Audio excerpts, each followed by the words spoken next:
This is the Mealtime Magic Mayhem podcast. I'm Tricia Clark, your host, cooking coach, and kitchen mentor. We're here to talk about all things food, wine, travel, cocktails, and mealtime memories. So many memories are made around the table. We all know mealtime can be stressful, full of chaos and mayhem, but it's also the universal connector, a catalyst for communication and connection, and a time to create magic and memories. So many of our memories are tied to food, and I can't wait to share some of those stories with you here. I'm here to share ideas, inspiration, and stories to help you experience mealtime with a dash of magic and just a sprinkle of mayhem. You can expect new episodes weekly, including a mixture of interviews, personal stories, and some fun conversations about our adventures and misadventures in the kitchen and around the table.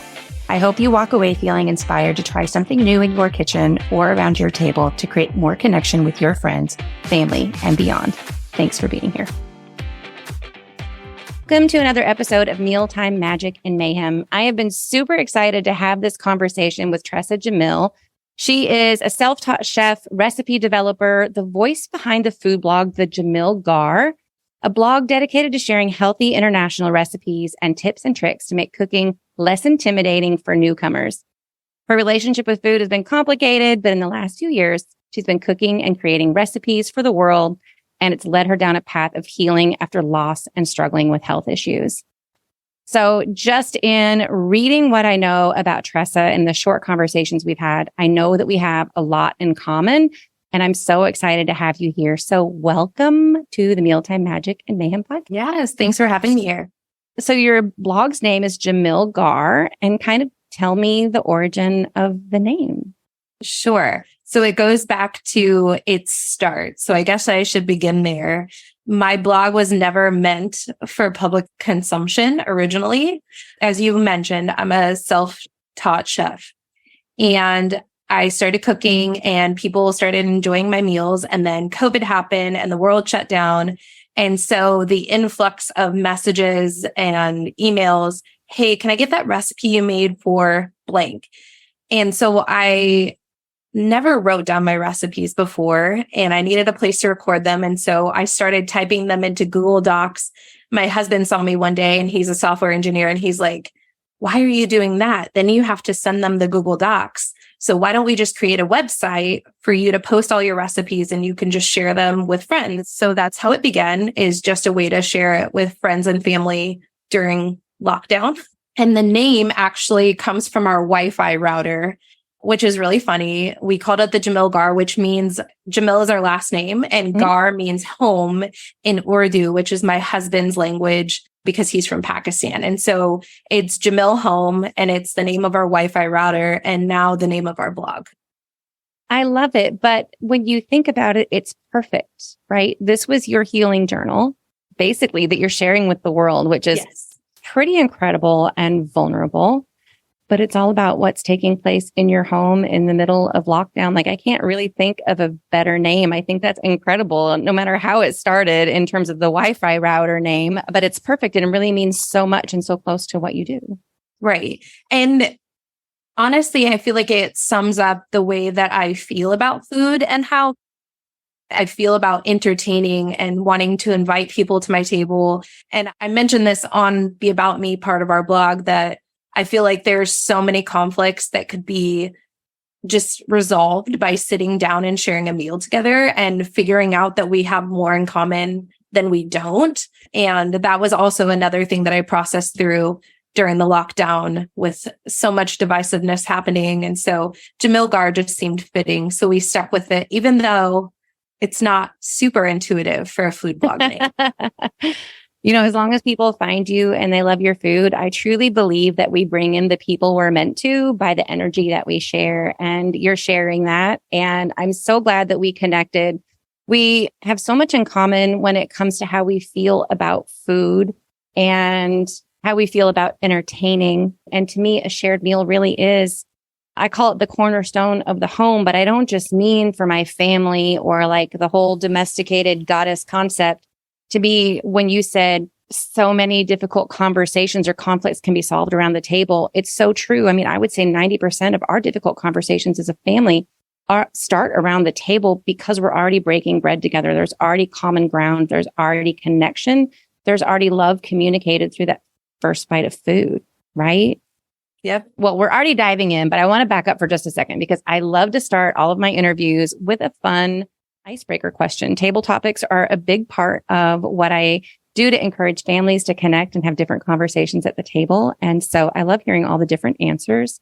So your question today is, if you could invite anyone, alive or deceased, to dinner, who would it be and why? Can I cheat a little bit and have two? Of course. Okay. So first of all, and we'll get into this a little bit later, but I would have my mom, who passed away, definitely at the meal.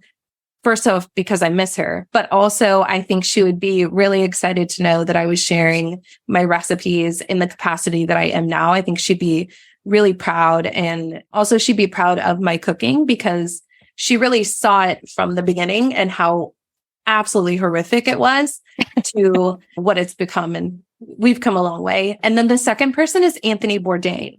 Oh, okay. Yeah, I love everything about him. And he's so opposite of who I am as a person, but I love the way that he would sit down and communicate with people and really like get to the heart of their story. And he always went to like obscure places and small little like dives. And I'm so into that. And like when my husband and I travel, we love to go off the beaten path and find the little spot and talk to the locals and really get into their stories and hear why they started the restaurant and what's their passion behind the meal. And Anthony Bourdain just did that so well. And also he just had the coolest voice and communication style. And you're right. I think he shared that it's about really connecting with people versus I ate at so-and-so, the most prestigious restaurant. It is about the connections that you make through food and then those stories, because so often when you go to those smaller communities and you're off the beaten path, those businesses are more a labor of love and their livelihood, but they're not just in it for the business. They're in it because they want to share that love through their food and they have something special and unique they feel they have to offer. And I think that's pretty incredible. And you tap into that with what you're sharing in your blog, which is pretty incredible, which leads me to my next question. Tell me a little bit about your journey as a self-taught home chef and how it led you to create this food blog. I know you've told us a little bit, but tell me about your journey as a self-taught chef. What inspired you to get started on that journey? Like I said, mainly it was my husband who kind of just pushed me into the technology aspect because he's always like, we need to make this more convenient and technology is always more convenient. So we're going there. But going back to how I taught myself how to cook, we just didn't cook in our home. And bless my mom, bless my stepdad, they really tried. And the interesting thing is that my stepdad went to culinary school at one point in his journey. He did a lot of different jobs out of college, but he went to culinary school. And I don't know if it was like the lack of income because we grew up pretty poor. We were in poverty range. So that was probably part of it. And then we also lived in a very rural area. And so access to fresh foods, access to food in general, just led us to cook everything out of a box. I joke with people and say that I didn't have like fresh vegetables until I was 16. And I started buying them on my own because I was like, I have to play softball and I need to be healthy and I can't keep eating frozen and boxed foods only. And so that's kind of where my journey began. I got my own little like mini fridge and put it in my bedroom when I was 16 and started buying my own groceries because I wanted to eat salad and fresh food instead of everything out of a can or a box. And I'm not knocking any of that. Obviously, it nourished me most of my life, but that's kind of where my story began. So, okay. That's so interesting. So I was a very picky eater as a kid and everything I ate was in canned or in a box. And it wasn't because my mom didn't cook or wasn't a good cook, but I wouldn't eat anything that she cooked. And so my journey to teaching myself how to cook didn't start till I was in my 20s. I don't even think I had fresh vegetables till I was in my 20s. Not because they weren't available, but because I was too stubborn to try them. So you would have loved my house. I probably, yeah. Kids cuisine and SpaghettiOs, man. I lived on that. That's what we ate. Primarily like hamburger helper. We at least had spaghetti once a week. I call them white people tacos because it's just like that ground beef, Yeah. taco seasoning, hard shell. We had that at least once a week. So anyway, not knocking their food. It was tasty. It was what they could provide, but I just wanted to experiment and see what was out there. And so I started cooking for myself. And that was around the same time I was getting towards the end of high school and then transitioning into college. I moved out on my own when I was 18, got my first apartment and really started trying to cook. And that was also the onset of Pinterest. And so I got very lucky that the timing lined up there. And so I got to try all these cool recipes and I failed at most of them. And my sisters are probably going to listen to this podcast and they'll be laughing because they tasted all my atrocities that I quote unquote created. And so, yeah. And then as I just kept trying and failing again, I started to find kind of like a rhythm. And then I started working with international students post-college, got to meet people from all over the world. That's actually how I was introduced to my husband, who's from Pakistan, and started tasting international cuisine. And I was like, wow, there's really more than Hamburger Helper out there. And I want to taste all of it. And so, yeah, I just dived into other cuisines and learning how to cook from my friends from all over the world. It tapped into a part of me creatively that I didn't know existed and I didn't know wanted to come out. And I feel like that's how I get to express my artistic side is through food and cooking food from all over the world. I feel that to my soul for growing up a picky eater and getting a late start on cooking. Like to me, exploring all those world flavors is where it's at. And when you're traveling and you're eating with the local people, like you just really do get a different sense and a different meaning. But it's also just incredibly interesting, I think, to learn about all the different spices and combinations and how some foods can be very similar and yet very different. My husband and I were just joking around last night about the fact that we were eating like what you might consider a sheet pan chicken gyro. And I was like, you know what? These are really just the Greek version of a fajita. Mm-hmm. Right. And as you think about across cuisines, a lot of things have a lot of similarity, but it's the combinations of the spices that they use that really end up changing it. And I think we have a tendency to just really make it overcomplicated. When you think stir fry, you think Asian. Well, again, kind of their version of a fajita without the wrap, right? Like everybody has a version that's something similar. And then they're called something different. So they sound so intimidating. Right. Well, and that's the funny part of running kind of an international blog and exposing my primarily, I would say a lot of my subscribers to my blog are actually from the Midwest. Mm-hmm. And judging from the names, I would guess probably white. Yeah. And so I think that was like some of the hesitation of a lot of my friends to make my recipes because they're like, that looks so complicated. And I'm like, no, it's really not. If you just start cooking it, it's similar to stuff you've made your entire life. It just has different spices. And once that's the hardest hurdle is acquiring all the spices and stuff like that. Yeah. I'm a big fan of, I love to make my own, but I also recognize there was a time in my life with young children and recognize that for many of my clients and the people I speak to, those pre-made spice blends are great in a pinch. Don't go out and buy 20 different spices the first time you've made curry. Like, don't do it. You don't even know if you like it yet, right? I love to cook Moroccan food. And so like tagine is just really kind of, it's a vessel, but it's also kind of another word for stew, right? And so we put all these fancy words to it. And then we're like, oh, beef bourguignon. Yeah, it's delicious and it has its French name, but it's stew with red wine. Right. And I think we can really simplify it for people, but I think we've taken some simple things and made them sound really complicated. It's true. So on that vein, what is one of your favorite international dishes or culinary experiences that you think everyone should try at least once in their lifetime? Oh, goodness. That's a good question. My favorite thing to cook and my favorite thing to learn how to cook was probably Pakistani karhai, which is a tomato chicken curry. We'll just put it. That's like the best way to put it. Yeah. It's just a base of like the cooking down tomatoes very slowly And normally a lot of like, especially Indian curries, Pakistani curries, South Asian curries, they start with onions, garlic, and ginger.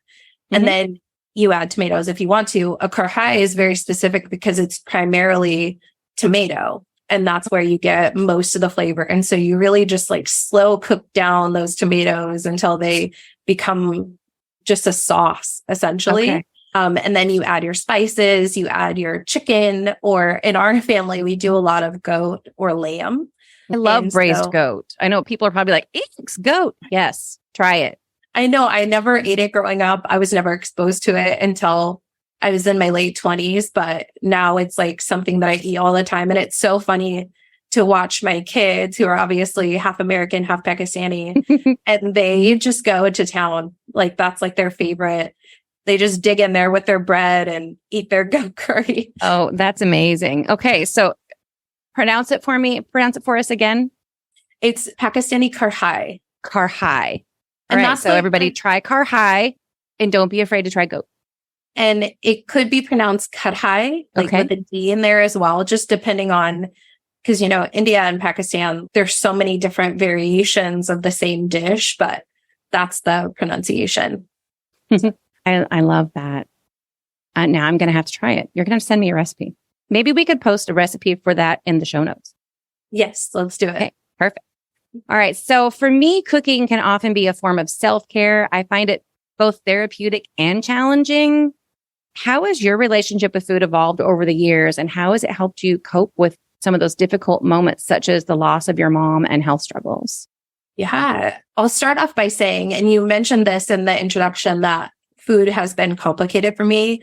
I exist in a bigger body, which makes my relationship with food very complicated just because of society and what society says about food. And so growing up, I was very restrictive about food and very limited on what I was allowed to eat or what I thought I should eat because of the body that I existed in. And as an adult, I still try to be health conscious, especially because I do have so many allergies, autoimmune disease, things like that are affected by the food that I take in. But experiencing freedom in my 20s and my 30s with food and being able to experiment and see the joy of food and like the love and the intentionality you put into food has healed my relationship with food. But then on the reverse of that, I feel like food has also been a way for me to heal after losing my mom. She passed away in 2018 and it was really hard. And I had lost my dad in 2010 from cancer and then my mom in 2018. And I felt like after I lost her, it's like all the waves of grief kind of compiled and it felt very heavy. And I didn't feel like I could continue is the best way to put it. I was very depressed. And in a lot of ways, I'm still working my way out of that. I found myself not being able to be me anymore. Like I didn't know how to love my husband the way I had prior to my mom passing away. I didn't know how to play with my children the way I had played with them. And they were very little when my mother passed away. And so I just found myself not feeling like I could communicate to them in the way that I wanted to anymore. I felt like I couldn't communicate to the world the way that I wanted to anymore. And I had so much love to give them, but I just didn't know how to do it anymore. Like I didn't know how to love. I didn't know how to express that. And I was just very shut down. And like I said, I'm still working my way out of that. Therapy is really great. So would you say that food has kind of been one of your ways to communicate then? Absolutely. When you can't use words? Mm-hmm. I didn't realize it until I started the food blog. And I was like, why am I so focused on this? Like what drives me to keep putting out these recipes and what drives me to keep sitting at my computer and trying to work on my food photography and all these things? Because I don't really make money right now. Full disclosure. This is just a passion project that's working towards that. But I realized in the process that I didn't know how to tell my family I loved them in the way that I had. But by sharing this meal that I slaved over and I put intentionality into, and I thought about it and I thought about what they love and I thought about what they didn't love, and I was able to create this plate for them and in my own way, share my love with them through food has been really healing, has been a way to communicate when I felt like I didn't have the words anymore. I think that's an incredible message, because one of the things I work really hard to teach and work with my clients on is you have to find it in you, what you enjoy cooking and what it means to you and what comes easy to you. Because when you can tap into that and find what you really enjoy about it, that's how you bring your best foot forward to the meal in order to share that moment and create that conversation. If we're cooking from that depressed, angsty, stressed out space, that does come through not only in the flavor of your food, but in the energy at the table. Like energy is contagious. And it's just beautiful that you found this way to communicate in that time of struggle. And again, I think we can often forget that we so often think of food and cooking as one more thing we have to do. It's really something we get to do. It's an opportunity to connect with our people. And that's so core to what I do, and really why I feel like we connected so quickly, even through Messenger, right? And email. I lost my mother in 2016 to cancer, and it's hard. And in many ways, losing her is what prompted me to start this business. Short story, and I'm going to get back to asking you questions. She sold Pampered Chef for 20 something years, and I watched her inspire women all over the world and help them figure out how to get dinner on the table. And she did it through home parties and kitchen gadgets and great kitchen tools. And so I thought I would do that for a while because my mom did it. And that was a way she's an amazing woman, my rock, but we also in some ways had a very complicated relationship. And so it was my way of carrying on the very best parts of her. Yeah. And along that process, I discovered that I wanted to create something different, but it was still very much, it started out as a way to honor her and heal and work through that process. Mm-hmm. And so it's amazing that food can be that, and food just gets unfortunately labeled as good or bad and kind of gets a bad rap. And it really can be a healing and meditative process. Like it's a huge part of my self-care. And I gather from what we talk about, a huge part of yours as well. Yeah. I mean, my husband's really into running, and he always talks about, people ask him, like, how do you have the time to run? And he's like, well, I prioritize it because I care about it, because like it matters to me and it matters to my body. And I feel better when I run, because he runs a lot. He'll run he's like a runner. And so he sets aside the hour or two to go running, and that confuses people. And I feel like the same has been true for me with cooking. Is a lot of my friends who are also moms of young children are like, how do you have the time? And to be honest, there's nights that I don't. But when I do, it is a form of self-care. It's setting aside this time to prioritize something that matters to me, that feels good to me, that's nourishing to me. And then obviously I get to nourish my family as well. And that's a bonus. Right. I mean, how cool is it to find not only a hobby, but something you're passionate about that you love that feels good to you, right? It is part of you taking care of yourself and putting yourself first, but that also benefits your family. I found that most of my hobbies have fallen that way, whether it's scrapbooking or crafting or cooking, like traveling, like all of my hobbies in some way, shape, or form light me up first, but they also all have benefited my family. I haven't necessarily had to make the choice to deprioritize them to do what lights me up, which is beautiful. All right, a couple more questions and we're going to tie this up, but I really think we're going to have to do a part two. I feel like we have more to talk about when it comes to international food. But I want to ask you one more question. And then I really want you to tell us where everybody can get in touch with you, hang out with you, follow you, all that stuff on your blog. So how would you really cover the importance of trying unfamiliar recipes and embracing cooking as that form of art and creativity. What are a couple of tips you would give others to encourage them to be adventurous in the kitchen, explore those new flavors and cuisines without the intimidation? Absolutely. That's a good question. I think my biggest recommendation, and this comes down to maybe my philosophy about food in general, is to find a friend.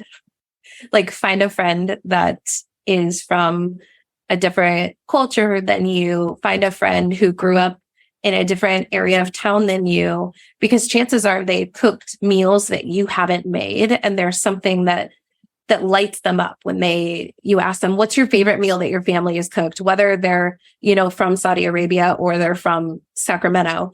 Like, there's something that their family has made that makes them excited and make that thing. And I feel like that's been the most useful tool, is just working side by side with somebody. And I know that that's not always possible. This isn't like something that you would do on a Tuesday when you have soccer practice or whatever. But really prioritizing relationships that you do have and being like, hey, can you teach me how to cook that thing that your family really loves to make? And I've learned so many cool recipes that way. But beyond that, I love cooking through cookbooks, and that's kind of where I started. And so I just found countries that I was like, maybe I want to travel there. And this was prior to meeting my husband. And obviously, after meeting him, I was like, man, I should probably learn how to cook Indian food. But even prior to that, I would find the cookbook and I would be like, hey, I want to go to this country one day. I really love the flavors from this kind of cuisine. I'm going to try to cook through this cookbook. And that's what really got me started on that. But I think just finding a friend who will teach you. And I'm really lucky to live with my mother-in-law, and my in-laws live with us in our home. And so she gets to teach me all the tips and tricks of how to really cook authentic Pakistani and Indian food. And that's really cool because I feel like you get that relationship piece and you get to hear why that particular recipe is significant. Because one thing I've learned in the food blogging world, especially making international recipes as a white lady, is that people are very passionate about their food. And so you want to try to walk that line of being very respectful and honoring of the meals that you're making and not appropriating the food that you're putting out into the world, but really appreciating it and highlighting the story behind it and why that particular dish was significant to them. And I feel like that kind of takes the intimidation away. Because when you learn that they cooked this particular curry because at that time they didn't have a lot of resources. And so this is what they could scrape together. And they were so resourceful with this spice and that spice to make this particular dish. It's like, man, we all feel that way sometimes where we're just trying to pull ingredients together to make something delicious. And I don't know, I think the stories are what really inspire me to get creative with international food. I couldn't agree more. Well, if you don't have a friend, for you listeners, find a blog that you trust that looks interesting, like Jamil Ghar. Follow a blog and don't be afraid to try and experiment. The worst thing that happens is it sucks and you pull a frozen pizza out of the freezer. It's not the end of the world. It's an experiment. And even bad food creates stories. Yes. And I failed a ton cooking international cuisine. I mean, the good thing is the first time you try it, you have no idea what it's supposed to taste like. So you don't know if you failed or not.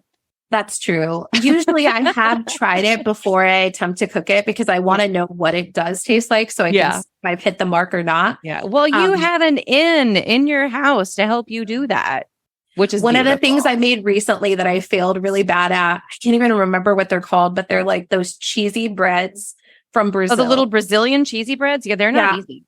No, I made them and they came out so horrific. So even I try things and they fail miserably. So if I have a Brazilian friend that's listening, come teach me. But yes, we do have a lot of international recipes on our blog. And if you're interested, I'm a big proponent of sharing resources. So I know a lot of bloggers from different cultures who specialize in like Chinese food, Korean cuisine, that I would love to send you their blogs as well, because they've been a wealth of knowledge and resources for me too. So Jamil Ghar does have a lot of recipes, but I have a lot of other food blogging friends that I can get people connected to. So, all right. Well, tell everybody where they can follow you and where you hang out. Like, how should they best get in touch with you? Is it just following your blog?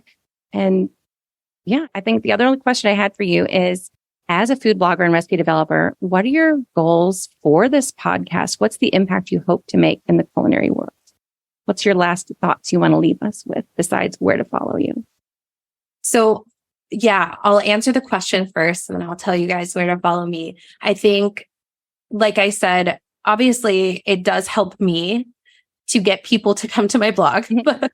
So there is a business angle, obviously, to coming on blogs and coming on podcasts and sharing. But beyond that, I don't want people to just come to my blog and make my recipes, which like, I know that that's what people do. I do that also. You print out the recipe. You don't interact with it that much.